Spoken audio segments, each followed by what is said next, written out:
Olá, hoje nós vamos estudar a segunda parte da Primeira República no Brasil. Vamos relembrar um pouquinho o que a gente viu na última aula? A Primeira República ela foi de 1889 a 1930. Nós vimos também que a Primeira República foi dividida entre República da Espada e República Oligárquica.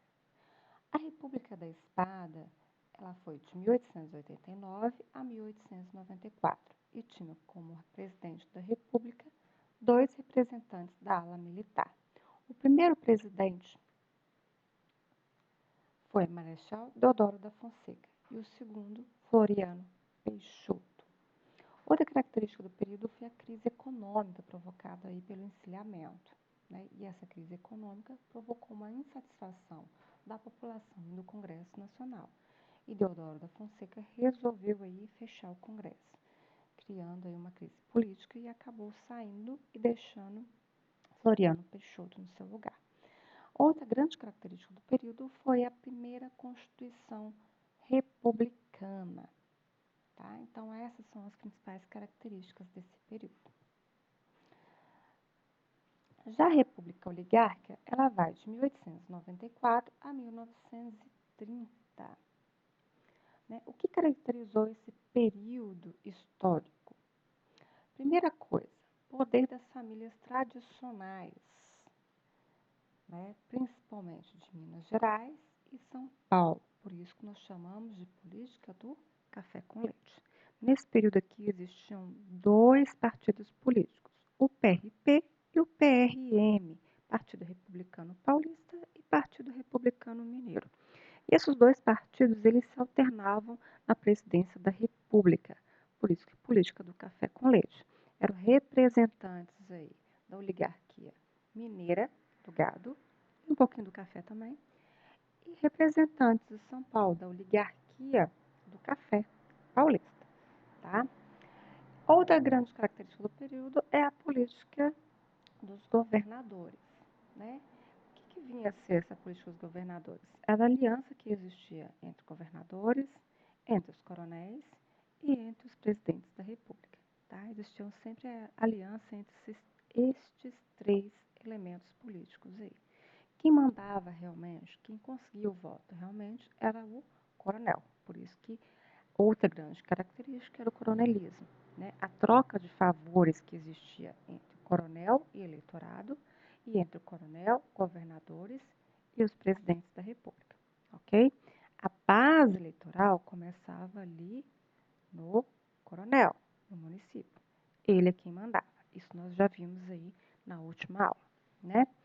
Aqui nós temos aqui na imagem um coronel obrigando o eleitor a votar no candidato dele. No caso, ele próprio era o candidato. Né? E na imagem acima nós temos o cabresto, né?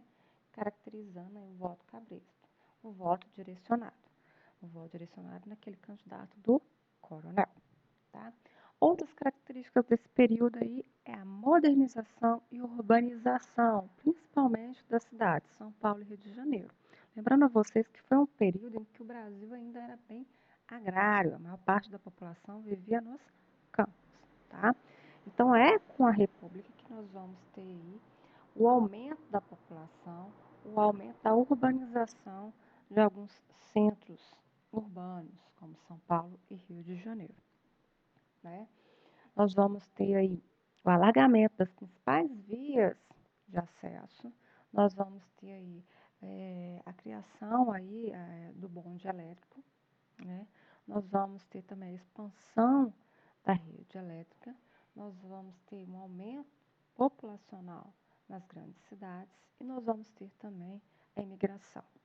Essa migração ela vai ocorrer até ainda na década de 60, né? Mas ela inicia ainda logo no início aí da Primeira República, porque vão ser europeus que vão vir para o Brasil para substituir a mão de obra escravizada.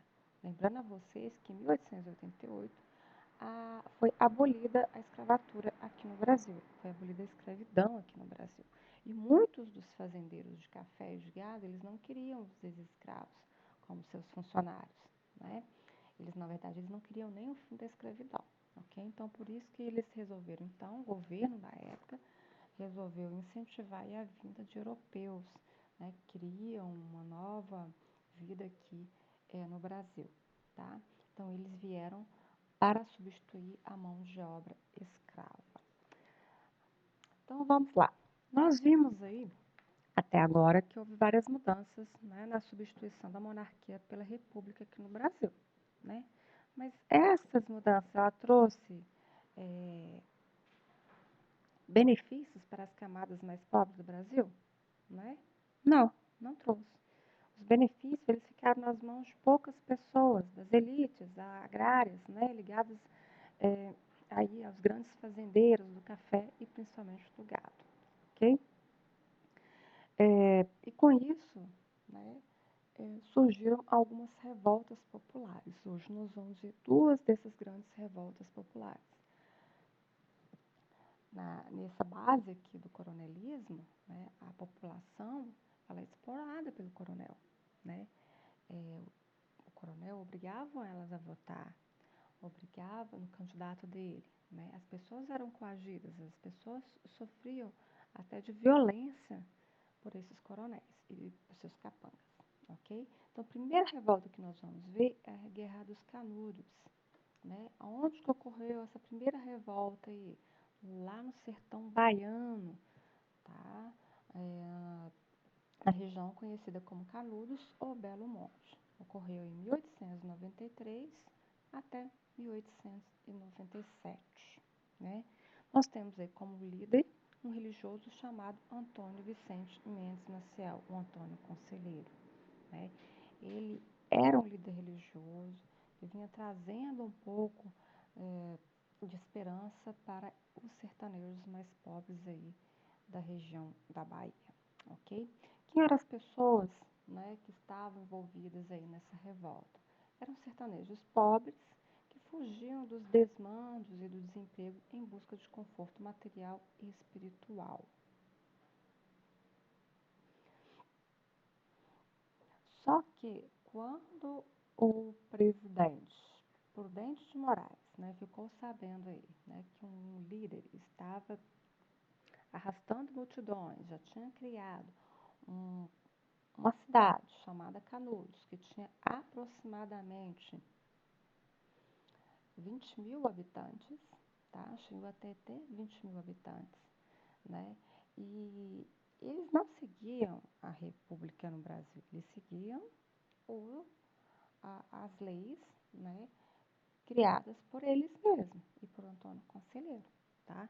Então, Prudente de Moraes considerou aí Canudos um inimigo da República. Chegou a inventar-se até que eles eram monarquistas, ok?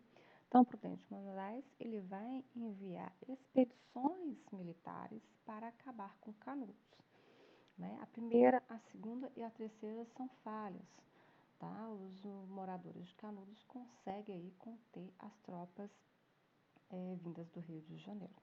Já na quarta expedição, já em 1897, né, nós temos aí mais de 6 mil soldados enviados aí por Prudente de Moraes, né, que vai massacrar mais de 15 mil pessoas que viviam aí nesse vilarejo, ok? E vão colocar fogo aí nessa cidade, ok? Hoje lá não existe mais nada, né? Apenas está vivo, né? A história está viva aí na memória das pessoas, né? Que sobreviveram a esse massacre do governo contra essa revolta contra a opressão aí dos coronéis. Aí nós vamos ter uma segunda revolta, né, a chamada Guerra do Contestado. Ela ocorreu já no sul do país, entre os estados do Paraná e de Santa Catarina, em 1911 a 1916. Também nós vamos ter um líder religioso envolvido nessa revolta, tá? O chamado José Maria, trazendo também uma mesma mensagem de espiritualidade, de esperança, né, para a população mais pobre, para o sertanejo, para o agricultor que viveu nessa região, tá?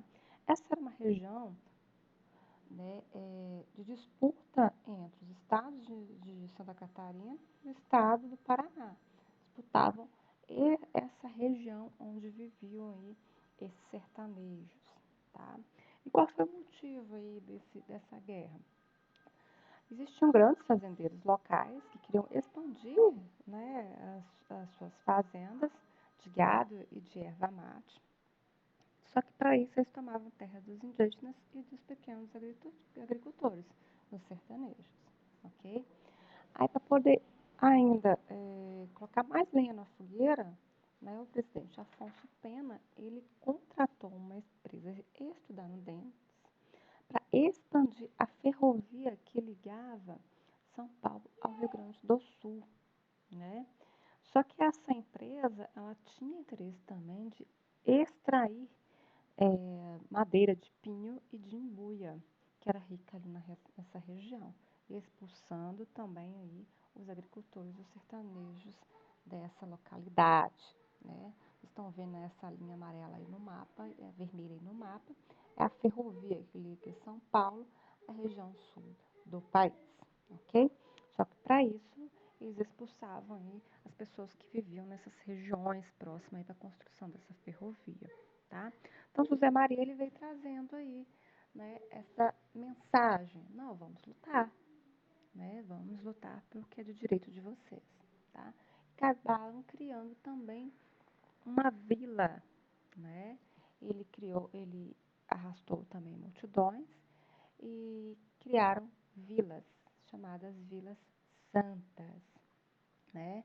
O que a imprensa e os grandes fazendeiros do Paraná fizeram, né, acusaram José Maria e de seus seguidores de traição republicana. Diziam que eles eram monarquistas, então inimigos aí da República, tá? Então nós temos aí o presidente da época, Hermes da Fonseca, junto com o governador do Paraná, vai enviar tropas para derrubar essa vila, né? O que vai ocorrer é que José Maria vai ser já morto nessa primeira fase aí dessa guerra, tá? Isso vai abalar os sertanejos? Não, não vai abalar os sertanejos. Eles acreditavam na volta de José Maria, né? E acabou aumentando mais o número de sertanejos que viviam aí nessas vilas santas, ok? Só que aí o presidente Hermes da Fonseca, ele via 6.000 soldados contra os revoltosos, que acabam sendo fuzilados e as suas vilas também queimadas, tá? Então, nós temos aí o fim aí dessas duas revoltas, observem bem, né, que são revoltas da população mais pobre que eram exploradas aí por esse sistema do coronelismo, correto? Então, na próxima aula nós vamos ter um pouco mais de revoltas, só que vão ser as revoltas urbanas, a revolta da chibata e a revolta da vacina, as duas ocorridas no Rio de Janeiro. Até breve, um abraço.